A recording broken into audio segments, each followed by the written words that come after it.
potencial. Essa é uma grandeza legal, hein, pessoal? Potencial é uma grandeza escalar. E potencial está intimamente ligado à possibilidade de energia. Deixa eu botar aqui. Olha lá. Possibilidade de energia potencial elétrica. Deixa eu voltar um pouquinho aqui. Está fora de ordem. O potencial, pessoal, ele é parecido com o campo. Se o campo elétrico é uma possibilidade de força, o potencial, a maioria das pessoas, eu acho que já deve ter ouvido falar na grandeza volt. Não ouviu falar na grandeza volt? Volt, pessoal, volt é o potencial elétrico. O volt, 1 volt de potencial, e isso aqui é importante para a nossa aula de elerodinâmica, é 1 joule de energia para cada coulomb de carga. Então, assim como o campo está para a força, o potencial está para a energia. Tá? Então, quando nós tivermos aqui, por exemplo, uma carga pontiforme, ela criará, além do campo, uma região de potenciais. Esse potencial para a carga pontiforme é dado por kq sobre d. E é uma grandeza, então, escalar. Esse potencial criado pelas cargas, ele está intimamente ligado à energia que uma carga elétrica pode obter. Então, olha o que eu estou dizendo aqui, ó. Se 1 volt é 1 joule por coulomb, e olha só, vamos dizer que tem uma carga elétrica positiva, que eu faço aquele kq sobre d e crio no ponto 1, no ponto 2 e no ponto 3 alguns potenciais. Vou inventar os números, tá? No 1 será mais 30 volts. No 2 será mais 15 volts. E no 3 será mais 10 volts. Já era de se esperar que o potencial fosse diminuindo, porque a expressão é kq sobre d. Olha lá a relação, ó. Olha lá a relação inversa. Quanto mais longe da carga, menor o potencial. Bom, se naqueles locais tem volt, tem possibilidade de energia. Como eu calculo essa energia que a carga irá adquirir? Olha lá a energia. É carga que eu botar vezes o potencial. Então, observem. Energia potencial. Carga vezes potencial. Então, inicialmente, nos pontos 1, 2 e 3, só tem potencial. Só tem possibilidade de ter energia. Até vou colocar aqui no ladinho, ó. Aliás, vou botar aqui embaixo. Energia potencial elétrica é a carga vezes o potencial. Similar a uma massa, que eu tenho que dar altura para essa massa, tá? Para dar o quê? Que energia mesmo eu dou para a massa? Quando eu dou altura, energia potencial gravitacional. Assim como para uma massa eu tenho que dar altura, o que eu tenho que dar para uma carguinha para que ela adquira energia? Potencial. Então, pessoal, observem aqui. Vamos supor que a carguinha, eu tenho uma carguinha que eu vou colocar a carguinha aqui em cima do ponto 2. É uma carguinha positiva. Se essa carguinha for de mais 2 coulombs, então o que eu fiz com mais 2 coulombs? Coloquei o mais 2 coulombs em cima do 15 volts. Então, vamos fazer aqui, ó, vamos puxar para cá. Quanto de energia eu dei para a carguinha? Quanto de energia? Vai lá. Quanto de energia eu armazenei, energia potencial? Pega a carga, 2 coulombs, vezes mais 2 coulombs. Ah, se fosse menos, eu deixaria o menos? Deixaria o menos. Vezes, eu botei ela no 15 volts, olha lá. Vezes 15 volts. Então, a energia, vou ter que me sair da frente aqui, a energia potencial dará 2 vezes 15, 30, coulomb vezes volt, joule. Então, a carga acumulou 30 joules. Então, se eu quero pegar uma carga e dar energia para ela, eu submeto ela a um potencial. Tá bom? Volta. Olha ali, ó. Esse macaquinho aí, o que ele está fazendo? Ele está justamente trazendo a carga do infinito, que era um local... Se usa essa linguagem, infinito, tá? Onde não tinha energia, e olha só, o macaquinho deixa a carga ali. Ou seja, ela deu energia, o macaquinho deu energia para a carga. Como é que o macaquinho deu energia para a carga? Ele pegou a carga e colocou a carga numa região de potencial. É muito importante a próxima grandeza, é o trabalho da força elétrica, pessoal. Trabalho é uma grandeza extremamente importante na física, extremamente importante. O trabalho, sempre na física, é um gasto de energia. E esse trabalho, olha ali, ó, trabalho para ir de uma posição inicial a uma posição final, sempre será a carga vezes a chamada diferença de potencial. Vocês já devem ter visto esse nome dessa grandeza. Ó, o que é isso aqui? É a famosa DDP, a famosa tensão elétrica. Na prática, para que eu pego cargas e submeto a DDP? DDP é para movimentar cargas. DDP é para movimentar cargas. Por quê? Porque eu acabei de falar, porque volt, quem dá DDP, quem dá volt para as cargas, na verdade está dando joule, energia, para os coulombs, para as cargas. Então, meus amigos, sempre que eu quiser que cargas se movimentem, ou seja, lembra que trabalho tem a ver com o quê? Força e deslocamento, que se eu quero que cargas se desloquem, eu tenho que fornecer DDP. Na aula que vem, quando eu falar para vocês, colocamos uma bateria no circuito. Para que a bateria? Para que bateria? Pilha. Para que pilha e bateria? Para fornecer a DDP. Mas para que DDP? Para fazer cargas se movimentarem. Ou a diferença de energia, que é justamente daí que eu deduzo que trabalho de um ponto inicial até um ponto final é carga vezes DDP. Tá bom? Segue. Linhas de força, já tinha falado, as linhas de força sempre saem das positivas e entram nas negativas. Então, às vezes, sabe como é que aparece a figura? Aparece uma figura assim, ó, quer ver? Eu quero saber que carga tem aqui. Ele põe várias linhas saindo dessa carga. Bom, por definição, se as linhas estão saindo, aquela carga geradora daquelas linhas só pode ser positiva. Agora, se eu fizer um desenho de várias linhas, ó, entrando num corpo, o que são essas linhas entrando num corpo? Qual é a carga desse corpo? Negativo, tá? Então, tá ali a primeira propriedade das linhas. A linha de força aponta para fora das positivas e para dentro das negativas. Uma linha de força sempre perpendicular à superfície da carga. Tá ali, ó, um exemplo, ó, tá vendo que as linhas saem da positiva e entram na negativa. O vetor campo é sempre tangente às linhas, tá ali, já tinha mostrado isso. Se tá aqui a linha, o vetor é sempre tangente. E aquela figura, ó, o módulo do vetor campo elétrico é sempre maior quanto maior a concentração das linhas. Eu tinha feito, deixa eu ver onde é que tá. Tá mais aqui, ó, olha essa figura aqui.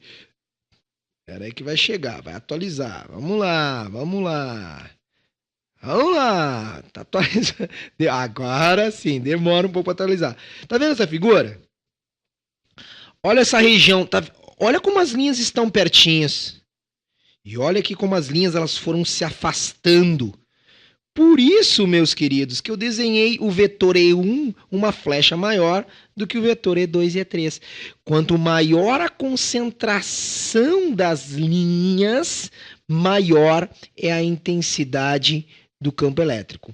E a última propriedade que nós temos ali é que sempre que eu tiver linhas de campo, no sentido das linhas o potencial elétrico diminui. Às vezes aparece esse tipo de coisa. Ele vem aqui e desenha umas linhas. Ó, tá ali aquelas linhas em preto ali. Isso aqui é um campo elétrico, beleza? Tá ali o campo elétrico, tá. Mas daí ele pega e faz o seguinte, olha, aqui é o ponto A e aqui é o ponto B. Bom, Olha a propriedade que eu estou te falando. No sentido da linha, os potenciais diminuem. Então, tá vendo? Ó, a linha vai de A para B. Então, potencial em A e potencial em B. Acabei de dizer, se o potencial diminui no sentido da linha, o VA é maior que o VB. Sempre o potencial diminui no sentido das linhas de campo. Bora! Segue. Linhas equipotenciais. As linhas equipotenciais, o nome já está dizendo, são linhas de igual potencial. Sempre que tu souber desenhar as linhas de campo, tá aqui, ó, carga positiva. Eu sei desenhar as linhas de campo. As linhas de campo saem da positiva. Se as linhas de campo saem da positiva, perpendicular eu tenho o mesmo potencial. Traduz isso, igual potencial. Então são linhas equipotenciais. Então tá vendo, ó, o ponto A, o B e o C estão na mesma equi. Então, o que acontece? Não há DDP. E se não há DDP, pessoal, não há trabalho. Para ter trabalho tem que ter diferença de potencial. Aqui uma questão interessante. Céu, campo elétrico uniforme. Para ter campo elétrico uniforme, eu tenho que ter duas placas planas e paralelas. Tá? Anota aí. Campo elétrico uniforme. Como é que eu consigo que no ponto A, no ponto B, C, D, qualquer ponto, eu tenha o mesmo campo? Não é o mesmo potencial, é o mesmo campo, com duas placas paralelas. Olha a propriedade das linhas.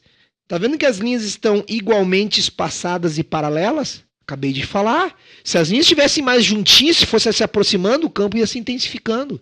Então, as linhas de campo são paralelas e igualmente espaçadas. O que mais, pessoal? Se tu quiser saber a DDP entre dois pontos, como é que eu faço? É o valor do campo vezes a distância. Lembrando, o potencial de A e de B são diferentes. Aqui como se calcula? Por que o potencial de A e de B são diferentes? Porque no sentido da linha, o potencial diminui, como eu acabei de falar. Agora, aqui tem uma coisa muito legal que eles podem cobrar. Sempre que nós pegarmos um corpo e carregar um corpo, condutor, não é qualquer corpo. Sempre que eu carregar uma esfera carregada condutora negativamente. Se eu botar um monte de elétrons, olha esse GIF animado aqui. Coloquei um monte de elétrons lá, vai lá, ó, um monte de elétrons, olha se afastando e se acumularam na parte de trás. O chamado equilíbrio eletrostático sempre vai ser atingido quando as cargas ficarem no condutor, na superfície externa do condutor. Condutor, um pedaço de metal. Pego uma caixa metálica, metal, de ferro, de alumínio, carrego ela. Sempre as cargas ficam na superfície externa. E uma consequência interessante é que o campo elétrico no interior, olha lá, ó, sempre será nulo. Isso se chama blindagem eletrostática. No lado de fora, tudo funciona como se fosse uma carga pontiforme. Mas dentro, pessoal, o campo elétrico é nulo. Aí, como não há mais movimento de cargas, não tem, ó, tu viu que o potencial é o mesmo em todos os lugares do corpo. Então não há mais DDP. No lado de fora, tudo funciona como se fosse uma carga pontiforme. Então, corpos em equilíbrio eletrostático, metálicos, condutores. 3 coisas. Toda carga fica na superfície externa. Segunda coisa, o campo elétrico dentro é nulo. Terceira coisa, o potencial dentro e fora é o mesmo daquele corpo. Tá? Por que o potencial é o mesmo? Porque se o potencial fosse diferente, teria DDP e teria movimento de cargas. Como não há mais movimento de cargas porque chegou ao equilíbrio eletrostático, que é, todas as cargas ficaram paradas, nós temos 3 coisas. Cargas, de novo, cargas todas se acumulam na parte externa, campo elétrico dentro é nulo e o potencial é o mesmo em todo o corpo. Olha que interessante isso, pessoal. Para que os potenciais fiquem iguais, quando um corpo tiver ponta, condutor tiver ponta, se acumulará mais carga nas pontas do que em qualquer outra região. Anota isso aí, questão quente para cair no Enem. Poder das pontas. Cargas e campos são mais intensos nas pontas do que nas outras regiões. Olha lá dentro. Dentro o campo é zero no interior do corpo. Na ponta tem mais carga. Está na parte de fora do que em qualquer outra região do corpo. Olha que interessante isso aqui. Se carregou esse corpo que tem uma pontinha aqui. Olha só. Como tanto o corpo quanto essa hastezinha ficaram com o mesmo sinal, há uma repulsão. Isso aí é um exemplo como uma pessoa, quando tu carrega a pessoa e o cabelo arrepia. Tanto a pessoa está carregada quanto o cabelo, e aí o cabelo arrepia. Agora, olha como está esta hastezinha sendo repelida, e olha aqui a repulsão. Tá vendo que está bem na horizontal, mostrando que essa ponta está mais carregada e aí repele mais. Acho que é um papelzinho ali que colocaram, né, naquela ponta. Então, poder das pontas. Toda carga se acumula no lado externo. Nada dentro do corpo condutor. Tá vendo que isso aqui é metálico? Ó, tu vê um papel alumínio. Se tiver ponta, terá mais carga nas pontas. No interior do corpo, o campo elétrico é zero. E o potencial, igual em todos os pontos do corpo. A blindagem eletrostática leva a uma questão interessante, que é a da gaiola de Faraday, pessoal. Olha ali, se eu pego um corpo carregado e chego perto de uma bolinha, eu crio um campo elétrico e atraio a bolinha. Agora, põe a bolinha, olha lá, põe a bolinha dentro de uma gaiola, pessoal.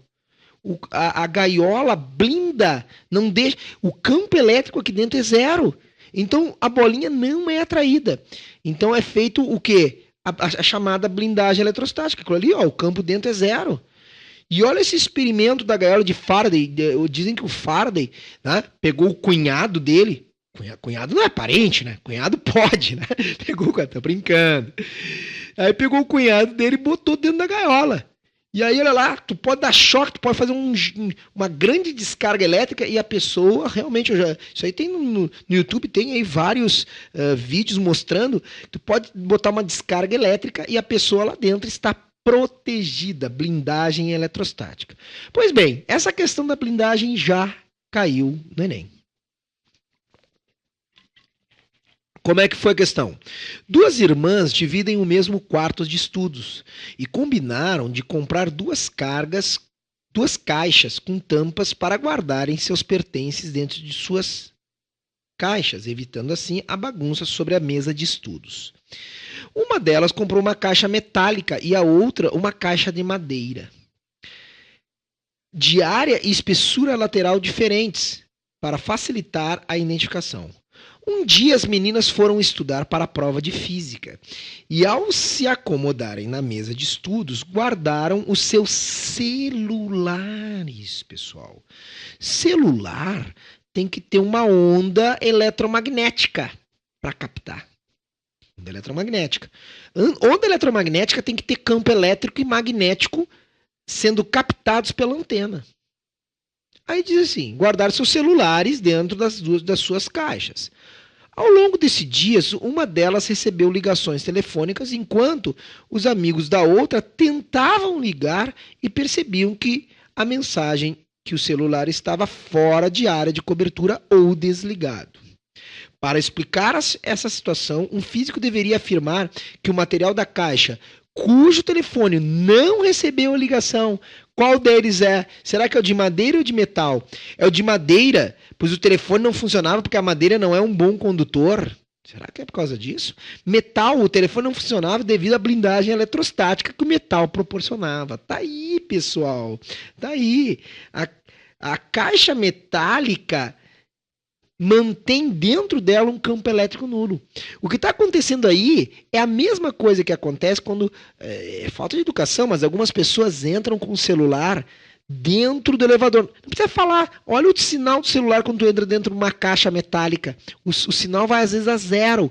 Por quê? Porque o elevador é uma gaiola de Faraday. Tá? Uma gaiola de Faraday. Bom, capacitores, rapidamente, capacitores, caiu uma vez só capacitores, já vou mostrar a questão. O que tem que saber? Capacitor é um elemento que armazena carga elétrica. Matematicamente, a única coisa que eu quero te falar é que a capacitância desse capacitor é a quantidade de carga pela DDP que tu aplica. Então aqui alguns modelos, que tem aí no comércio de capacitores. Eu consigo armazenar carga elétrica, tá? Por exemplo, tem vários. Eu vou ir para a parte de exemplos. Já viu que quando uma pessoa tem parada cardíaca, pegam-se o desfibrilador e o médico lá, para fazer a retomada lá do batimento cardíaco, ele pega um aparelhinho e o que ele faz? Ele aperta, dá um barulho, inclusive agudo, né? Então, e o que acontece? Ele encosta e pum, dá um choque. Aquele desfibrilador, pessoal, e o barulhinho é o capacitor sendo carregado. Quando o capacitor carrega, ele encosta e dá um choque, dá uma descarga elétrica e para o coração voltar a bater. Tá? Então, um desfibrilador é um exemplo de capacitor. Que mais? Já viu o taser? Que é aquelas armas de choque? Aquelas armas de choque da faísca, tu encosta ali, né, no bandido ali e pá, dá um choque.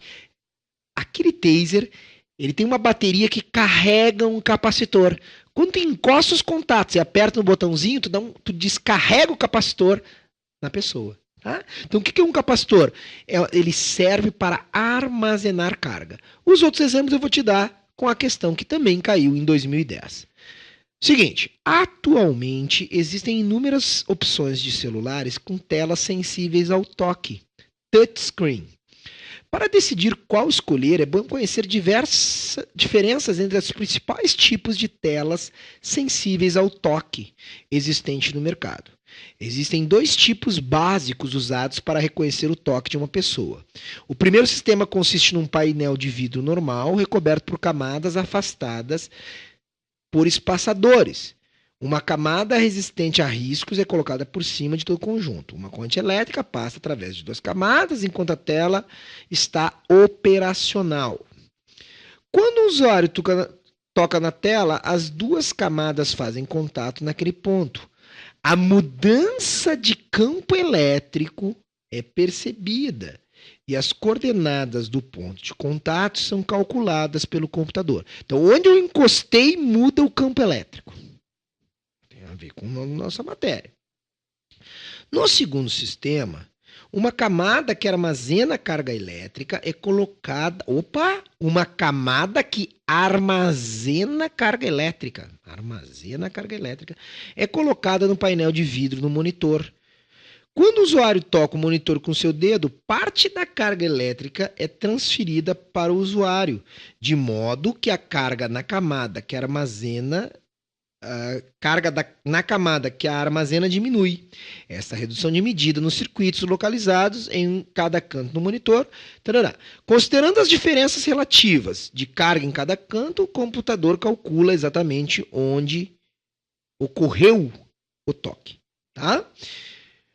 Bom, o elemento de armazenamento de carga análogo ao exposto no segundo sistema e uma aplicação correspondente são respectivamente. Pessoal, ele só perguntou que sistema que armazena a carga e uma aplicação.